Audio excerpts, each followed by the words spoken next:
The untold story of Trump's rise to power. Before the presidency. Before the towers. Before the golden escalator and the red hats. There was a boy in Queens watching his father build an empire. And what he learned in those early years would change the course of American history. 1946. Post-war America. Fred Trump was already a millionaire, constructing affordable housing across Brooklyn and Queens. But Fred had a problem. He was a builder, not a showman. He made money, but he didn't make headlines. His son Donald would be different. "My father taught me about toughness in a very tough business," Trump would later say. But that's not the full story. Because what Fred Trump really taught his son was something far more valuable. How to bend the system to your will. The Trump family dinner table wasn't like other families. While other parents asked about homework, Fred asked about deals, about leverage, about winning. There was no room for second place in the Trump household. You either dominated or you were dominated. "He was a king," Donald once said about his father. "And in his realm, I learned the rules of power." But here's what nobody talks about. Young Donald wasn't the obvious successor. His older brother Freddie was supposed to inherit the empire. Freddie was the eldest, the firstborn, the chosen one. But Freddie had a fatal flaw. He was too kind, too sensitive, too human for the ruthless world Fred Trump inhabited. Donald watched his brother crack under their father's pressure, watched him turn to alcohol, watched him fail. And Donald learned the most important lesson of his life. Kindness is weakness. Sensitivity is failure. The only thing that matters is winning. Freddie Trump died in 1981 at 43 years old. Alcoholism. A broken man who couldn't meet his father's impossible standards. Donald never forgot, and he made sure he would never be like his brother. This decision would have irreversible consequences. But before Trump could conquer America, he had to conquer New York. And that journey began in 1971 when he moved from Queens to Manhattan with $100 in his pocket and his father's connections in his back pocket. Manhattan in the 70s was dying. Crime, corruption, bankruptcy looming. The city's elite were fleeing to the suburbs. But 25-year-old Donald Trump saw opportunity where others saw decay. Because decay is just another word for cheap real estate. His first major project, the Commodore Hotel, a decrepit building near Grand Central Terminal. Nobody wanted it. The city couldn't sell it. But Trump saw potential. More importantly, he saw a deal. Here's where the story gets interesting. Trump didn't have the money to buy the hotel, didn't have the experience to renovate it, didn't have the credentials to convince banks to fund it. But he had something more valuable: audacity. He convinced the city to give him a 40-year tax abatement. He convinced Hyatt to partner with him. He convinced banks to loan him millions. And he did it all with nothing but confidence and his father's reputation. The Commodore became the Grand Hyatt, Trump's first major victory. But what nobody knew was the darker side of that deal. The tax abatement cost New York City hundreds of millions in lost revenue. Money that could have gone to schools, to hospitals, to infrastructure. Instead, it went to making Donald Trump rich. That's not corruption, Trump would argue. That's smart business. And technically, he was right. It was legal. It was shrewd. It was everything his father taught him. Get the government to subsidize your profits. Socialize the costs, privatize the gains. It's the American way. The success of the Grand Hyatt opened doors. Suddenly, Trump wasn't just Fred Trump's son. He was Donald Trump, Manhattan developer. He was invited to the right parties, introduced to the right people, featured in the right magazines. 1983. Trump Tower, Fifth Avenue. 58 stories of glass and gold. Trump's masterpiece, his monument, his brand. But here's the untold story. Trump Tower was built by undocumented Polish workers who were paid $4 an hour with no benefits. They worked in dangerous conditions. Some were injured. When they tried to fight for fair wages, Trump's company allegedly destroyed their time cards. Years later, a lawsuit emerged. Trump settled. But by then, it didn't matter. The tower stood. The brand was established. And Trump had learned another valuable lesson. The people who build your empire are expendable. What matters is the empire itself. Because Trump realized something profound. He didn't need to be the best developer. He just needed to have the best brand. The tallest building. The most luxurious penthouse. The most famous name. In America, perception is reality. And Trump became a master of perception. The 1980s were Trump's golden age. Or at least that's how he sold it. Casinos in Atlantic City. The Plaza Hotel. The Trump Shuttle airline. His face on magazine covers. His name in gossip columns. His book, The Art of the Deal, became a bestseller. America fell in love with Trump. Or rather, with the character he was playing. The billionaire playboy. The dealmaker. The winner. He wasn't just rich. He was famous for being rich. And in Reagan's America, that made him a hero. But beneath the gold-plated surface, cracks were forming. The casinos were hemorrhaging money. The airline was failing. The Plaza Hotel was drowning in debt. Trump had overextended, overleveraged, made too many bets with borrowed money. 1990. The House of Cards collapsed. Trump was nearly $1 billion in personal debt. His casinos filed for bankruptcy. His marriage to Ivana imploded publicly. Banks were circling. Creditors were demanding payment. The Trump empire was on the brink of complete destruction. My life was a mess, Trump later admitted. But I never let them see me sweat. Because here's the thing about Trump. He understood that as long as people believed he was winning, he was winning. So even as his empire crumbled, he maintained the facade. The confident smile, the expensive suits, the bold predictions. And incredibly, it worked. The banks had a choice. Force Trump into complete bankruptcy and lose everything, or restructure his debt and let him keep operating. They chose the latter, because Trump had become too big to fail. His name was the brand, and the brand had value. This was the moment Trump learned perhaps his most important lesson. Debt isn't failure. Bankruptcy isn't the end. If you owe the bank $100,000, you have a problem. If you owe the bank $100 million, the bank has a problem.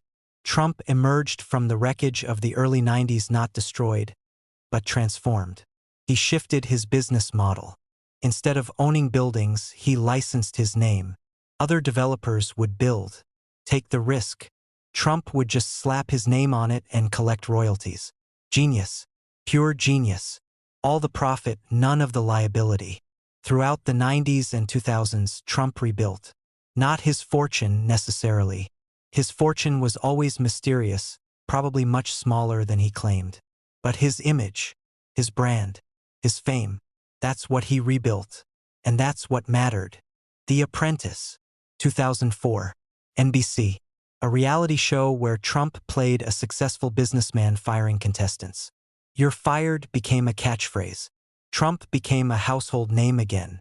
Not for his real estate deals, but for playing a successful businessman on TV. The irony was perfect. Trump's real businesses were struggling. But on television, he was the ultimate success story. And millions of Americans watched every week. They believed the character. They admired the image.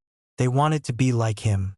Mas que ninguém esperava era that this reality show would become the launching pad for a political career. 2011. The White House Correspondents' Dinner. President Obama stood at the podium, and he did something that would change history. He humiliated Donald Trump. Trump had spent months pushing the birther conspiracy, claiming Obama wasn't born in America, demanding to see the birth certificate. It was racist. It was absurd. But it got Trump attention. And attention was oxygen to Trump. Obama had had enough. He released his long-form birth certificate that morning. And that evening, he eviscerated Trump in front of the entire political and media establishment. No one is happier. No one is prouder to put this birth certificate matter to rest than the Donald, Obama said as the room erupted in laughter. And that's because he can finally get back to focusing on the issues that matter. Like, did we fake the moon landing? What really happened in Roswell? And where are Biggie and Tupac? The camera cut to Trump. His face was stone, jaw clenched, ice cold. While everyone around him laughed, Trump sat silent. seething, humiliated in front of everyone who mattered. That night, one Trump advisor later said, "Something broke inside him, but what if it wasn't breaking? What if it was crystallizing?" Because sitting there, enduring the mockery of the establishment, Trump had an epiphany. These people, these politicians, these journalists, these celebrities, they all thought they were better than him. They all looked down on him. And in that moment, Trump decided he would destroy them all. The narrative says Obama's mockery motivated Trump to run for president. But the untold story is darker. Trump had been flirting with presidential runs since 1987. He'd considered it in 2000, in 2004, in 2012. The idea was always there. What the Correspondents' Dinner did was give Trump something more valuable than motivation. It gave him a target. It gave him a narrative. It gave him a reason that his supporters could understand. The elite had humiliated him. Now he would humiliate them back. But Trump was smart. He waited. He watched. He studied. 2012. Romney versus Obama. Romney was everything Trump wasn't. Polished, experienced, cautious, presidential. And Romney lost. Decisively. Trump saw the lesson. Playing by their rules doesn't work. Being presidential doesn't work. The Republican establishment's playbook was obsolete. And Trump was about to write a new one. 2013 and 14. Trump continued. The Apprentice. Made millions. But behind the scenes, he was laying groundwork. Testing messages. Building a team. Making connections. Roger Stone. Sam Nunberg. Corey Lewandowski. These weren't traditional political operatives. They were street fighters. And Trump was planning the most unconventional campaign in American history. June 16, 2015. The Golden Escalator. The speech that launched everything. But here's what the media missed. That speech wasn't improvised. It wasn't a gaffe. Every inflammatory word was calculated. They're bringing drugs. They're bringing crime. They're rapists. Political suicide, the experts declared. You can't say that. You'll alienate Latino voters. You'll destroy your campaign before it starts. But Trump understood something they didn't. He wasn't running a traditional campaign. He was creating a movement. And movements need enemies. Within hours, corporations started cutting ties. NBC fired him from The Apprentice. Univision canceled the Miss Universe pageant. Macy's dropped his clothing line. The establishment was rejecting him. Exactly as planned. Because every corporation that cut ties, every media outlet that condemned him, every politician who denounced him, they were all proving his point. The system was rigged. The elite were corrupt. And they were coming after him because he was telling the truth. His supporters rallied. His poll numbers rose. And Trump smiled. Because he'd just discovered the secret weapon that would carry him to the White House. Grievance. But the untold story goes deeper. Trump didn't invent this strategy. He learned it from Roy Cohn. Roy Cohn, Joseph McCarthy's right-hand man during the Red Scare, lawyer to the mob, one of the most ruthless attorneys in American history, Trump's mentor for 13 years. Cohn taught Trump 3 rules. 1. Attack, attack, attack. Never defend. Never apologize. 2. Deny everything even when caught, especially when caught. 3. Claim victory no matter what actually happened. These rules became Trump's DNA. Every controversy, every scandal, every accusation, he followed Cohn's playbook perfectly. And it worked. The Republican primary was a bloodbath. 17 candidates, each one more qualified than Trump on paper. Governors, senators, political dynasties. But Trump dismembered them one by one. Low-energy Jeb. Bush's campaign collapsed. Little Marco. Rubio never recovered. Lion Ted. Cruz couldn't compete. Trump didn't debate policy. He didn't present detailed plans. He attacked. Personally. Viciously. Effectively. And the media amplified every insult. Every controversy. Every outrage. They thought they were exposing him. They were marketing him. $2 billion in free media coverage. the most in American history. But here's the untold part. Trump's campaign was broke. They had barely any staff. No real ground game. No sophisticated data operation. They were running on fumes and rallies. Yet they were dominating the news cycle every single day. Naquili memento tudo mudo. Because Trump proved you don't need money if you have attention. You don't need organization if you have energy. You don't need experience if you have instinct. All the rules that had governed politics for decades. All the conventional wisdom. All the expert analysis. Trump was proving it was all obsolete. May 2016. Trump clinched the nomination. The Republican establishment was in shock. Horror. Denial. This wasn't supposed to happen. He was supposed to flame out. The voters were supposed to come to their senses. But they didn't. And now they were stuck with him. The general election. Trump versus Clinton. Experience versus chaos. Preparation versus instinct. The most qualified candidate ever versus the least qualified candidate ever. Every expert predicted Clinton would win. Every model showed Trump losing. But Trump had something Clinton didn't. A message that resonated with millions of forgotten Americans. I am your voice. 4 words. Simple. Powerful. Direct. Trump wasn't promising to represent them. He was promising to be them. Their anger was his anger. Their frustration was his frustration. Their enemies were his enemies. Clinton promised competence. Trump promised revenge. Guess which one motivated more people? The campaign was brutal. Access Hollywood tape. Grab them by the pussy. This was it. The moment Trump's campaign would finally end. Every Republican abandoned him. Every pundit declared him finished. Even his own team thought it was over. But Trump didn't apologize. Didn't show remorse. Didn't back down. He pivoted. Brought Bill Clinton's accusers to the debate. Tact. Tact. Tact. Roy Cohn's lessons in action. And incredibly, his base didn't abandon him. They defended him harder. Because Trump had spent months teaching them that any attack on him was an attack on them. The bond was unbreakable. November 8, 2016. Election night. The impossible became reality. Trump won. The political establishment was shattered. The experts were humiliated. The media was devastated. America was transformed. But the untold story is why he really won. Yes, the Electoral College. Yes, Clinton's mistakes. Yes, Comey's letter. But beneath all that was something deeper. Something darker. Trump won because he understood that America was already broken. Already divided. Already angry. He didn't create the divisions. He exploited them. He didn't invent the rage. He weaponized it. He won because he promised not to heal America, but to punish the people his supporters blamed for its problems. The immigrants, the elites, the media, the liberals, the experts, everyone who made his supporters feel small.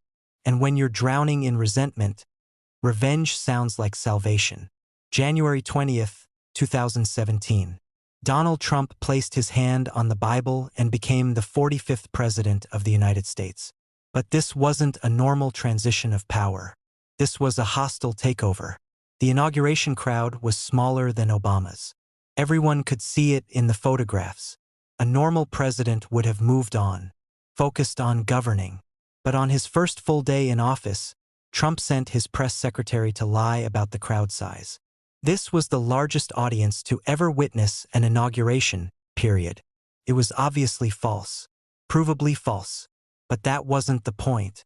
The point was establishing dominance. Making his staff lie for him in public. Testing their loyalty. Showing the media he didn't care about their fact checks. Essa deciso tiria consequentias irreversives. Because in that moment, Trump established the pattern for his entire presidency. Reality is whatever he says it is. And if you work for him, you repeat it. No matter how absurd. But the untold story of Trump's presidency isn't the chaos everyone saw. It's the strategy beneath the chaos. Because while everyone was distracted by the tweets and the tantrums, Trump was systematically reshaping American power. The judiciary. This was the real prize. The Supreme Court. Federal appellate courts. District courts. Trump appointed more judges in 4 years than most presidents appoint in 8.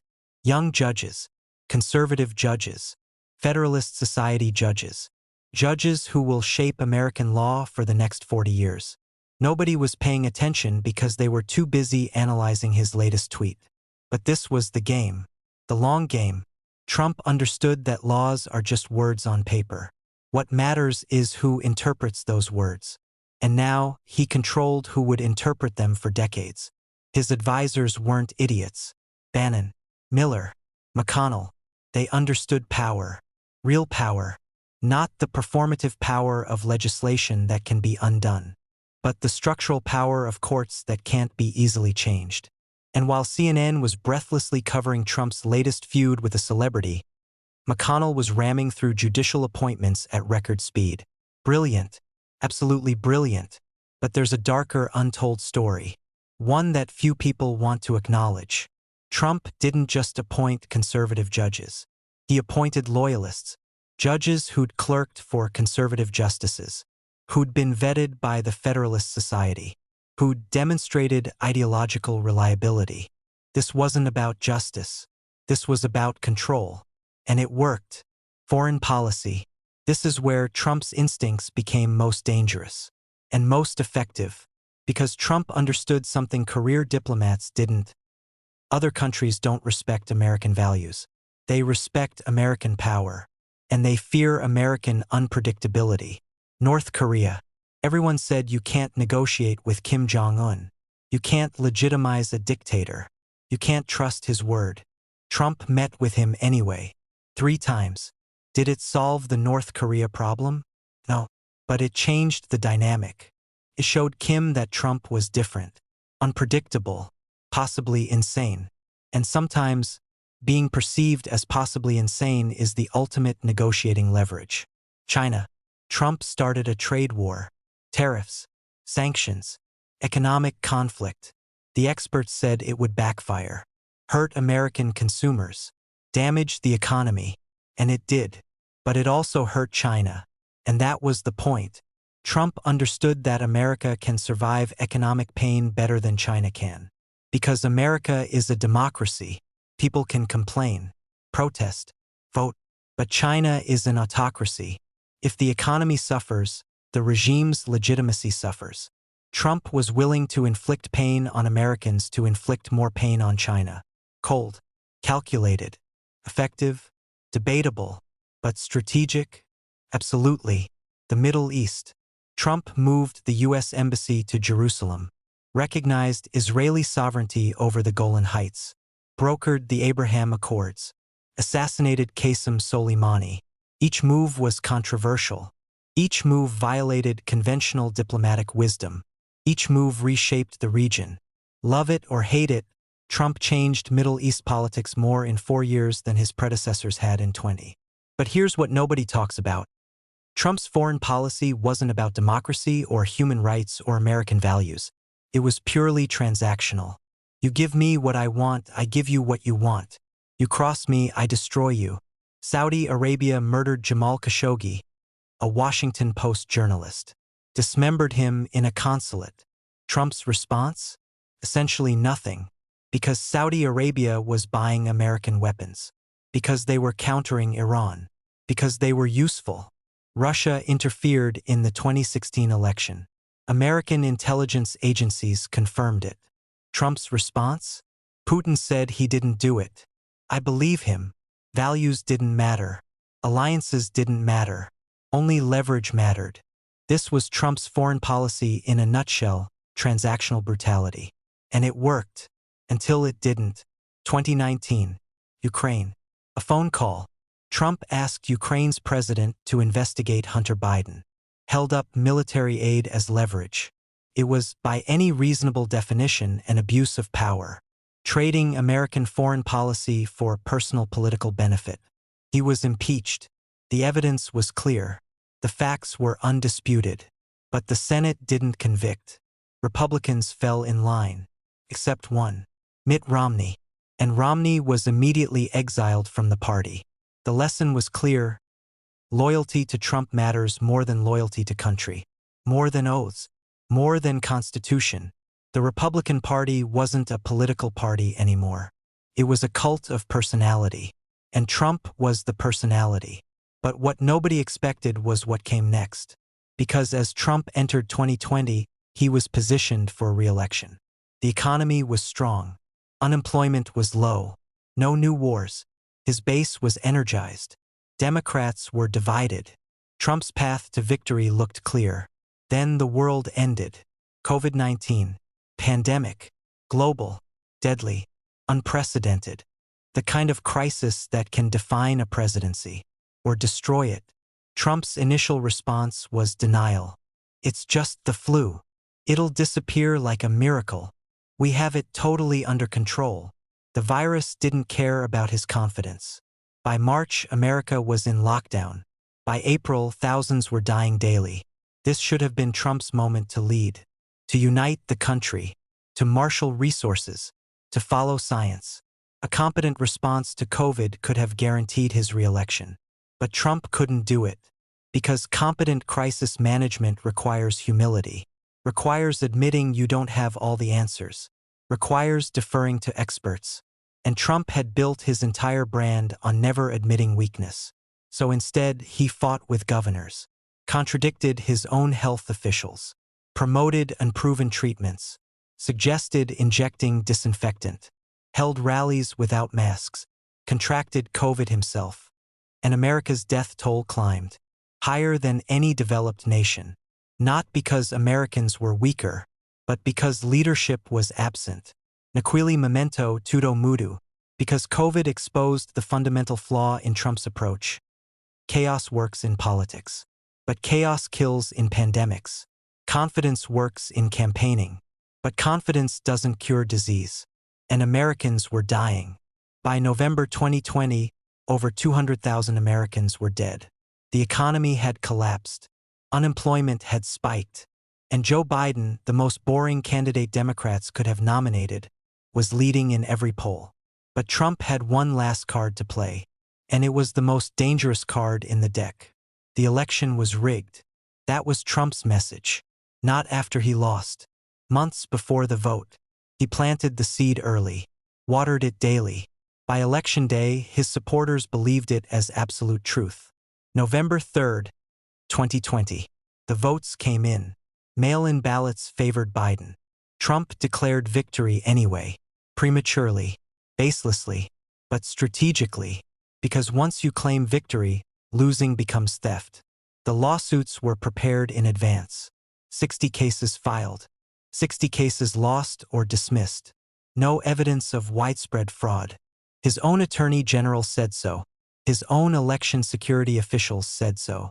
Recounts confirmed Biden's victory. Trump rejected all of it. Because the truth didn't matter. What mattered was the narrative. And the narrative was, I won. They stole it. Fight back. But here's the untold story. Trump's claims weren't delusion. They were strategy. He knew he lost. His advisors told him. The data was clear. But admitting defeat violated everything Trump believed. Everything Roy Cohn taught him. Winners never lose. If you lose, you were cheated. More importantly, conceding would end his political career. But claiming theft? That kept him relevant. Kept donations flowing. Kept his base mobilized. Kept his grip on power. Essa deciso tiria consequentias irreversives. December. January. Trump pressured state officials to find votes. Pressured his vice president to reject electoral votes. Pressured anyone with power to overturn the results. When they refused, he turned to his supporters. January 6th, 2021. Fight like hell. The rally. The speech. The incitement. What happened next will define Trump's legacy forever. His supporters stormed the Capitol. Overwhelmed police. Invaded the halls of Congress. Threatened lawmakers. Sought to hang Mike Pence. 5 dead. Democracy under assault. America's image shattered globally. And Trump? He watched on television. For hours.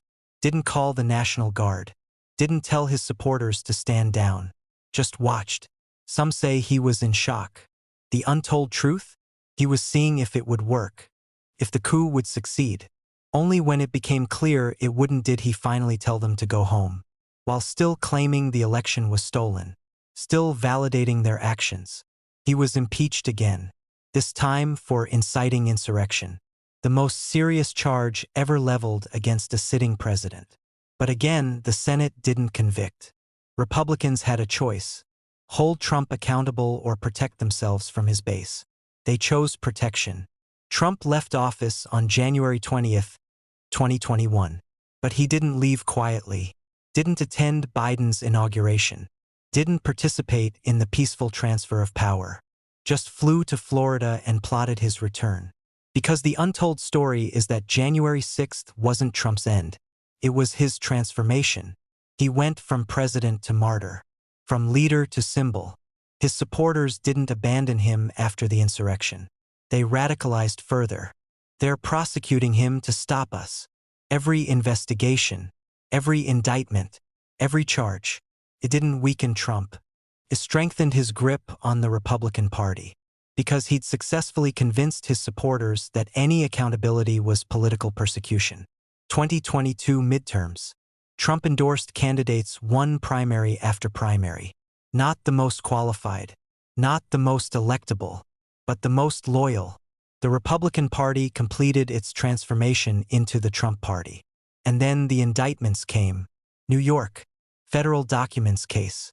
Georgia election interference. January 6th conspiracy. 4 separate criminal cases. 91 felony counts. Historic. Unprecedented. Potentially disqualifying. Trump's response? "I am your retribution." He announced his 2024 campaign. Not despite the indictments. Because of them. Each charge became a fundraising opportunity. Each mugshot became a campaign poster. He was selling persecution. And his supporters were buying. The Republican primary wasn't even competitive. DeSantis spent millions trying to out-Trump Trump. Failed spectacularly. Haley tried to be the reasonable alternative. Got crushed. Every challenger faced the same problem. You can't beat Trump by being Trump. And you can't beat Trump by being not Trump. The base wanted the original, the fighter, the martyr, the man who'd burn it all down rather than admit defeat. By March 2024, Trump had clinched the nomination. A man facing 91 felony counts was the presumptive Republican nominee for President of the United States. Mas que ninguém esperava era that he'd actually win. Biden's age became impossible to ignore. His debate performance was catastrophic. He dropped out. Kamala Harris inherited the campaign too late, with too little preparation, tied to an unpopular administration, facing a candidate whose supporters treated him like a messiah. November 5th, 2024. Trump won. Not just won. Dominated. Flipped states.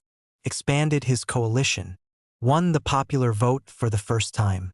78 years old. Facing criminal charges. After attempting to overturn an election. After inciting an insurrection. Donald Trump would be president again. The untold story of Trump's rise isn't about politics. It's about power. Raw, amoral, effective power. Trump didn't succeed despite breaking norms. He succeeded because he broke them. He understood that in modern America, authenticity beats decorum. Intensity beats moderation. Shamelessness beats integrity. Loyalty beats competence. And grievance beats hope. He understood that the political system runs on unspoken agreements. And if you simply refuse to honor those agreements, if you're willing to endure criticism and condemnation, you can win. He understood that his supporters didn't want a president. They wanted a champion, someone who fought, who never apologized, who punished their enemies and validated their grievances. Most importantly, he understood that the truth doesn't matter if people don't believe it. And people believe what confirms their existing worldview. Trump's rise wasn't an accident, wasn't luck. Wasn't just about Hillary's emails or Biden's age or media bias. It was strategic, calculated, executed with precision over decades. From Queens to Manhattan, from bankruptcy to comeback, from reality TV to reality. Every failure taught him something. Every humiliation hardened him. Every victory emboldened him. The boy who watched his brother destroy himself through kindness learned to weaponize cruelty. The developer who nearly lost everything learned that image matters more than reality. The reality star learned that performance is power. The candidate learned that chaos is control. And now, as Trump prepares to return to the White House, the question isn't how he rose to power. We know that story. The question is what he'll do with that power now that he's learned there are no real consequences for abusing it. Because the untold story isn't just about Trump's rise. It's about what his rise reveals about America, about us, about what we value, what we excuse, what we enable. Trump didn't change America. He exposed it, showed us what we're willing to accept, what we're willing to forgive, what we're willing to become. He held up a mirror to American politics and showed us the corruption, the cynicism, the tribalism that was always there. We just preferred not to look too closely. Trump's genius wasn't creating a movement. It was recognizing that the movement already existed. Angry, resentful, waiting for someone shameless enough to lead it. And he was shameless enough. That's the untold story. Not that Trump is uniquely evil, but that he's uniquely free. Free from shame, free from conscience, free from the constraints that limit normal politicians. And in that freedom, he found power. Absolute, terrifying, effective power. The rise of Donald Trump isn't a story about one man. It's a story about what happens when one man discovers that everything holding the system together is just belief, just convention, just people agreeing to act a certain way. And what happens when someone powerful enough simply stops agreeing. Trump rose to power by refusing to play the game. And in doing so, he changed the game forever. For everyone. The old rules are dead. The old standards are gone. The old assumptions are shattered. Welcome to the post-Trump world, where the only principle is winning, where the only rule is there are no rules, where the only question that matters is, how far are you willing to go? Trump answered that question, all the way, and that's the untold story of his rise to power. Not that he succeeded, but that we let him. Not that he broke the system, but that the system was always this fragile. One man, one brand, one vision of power unconstrained by morality. And somehow, impossibly, inevitably, it worked.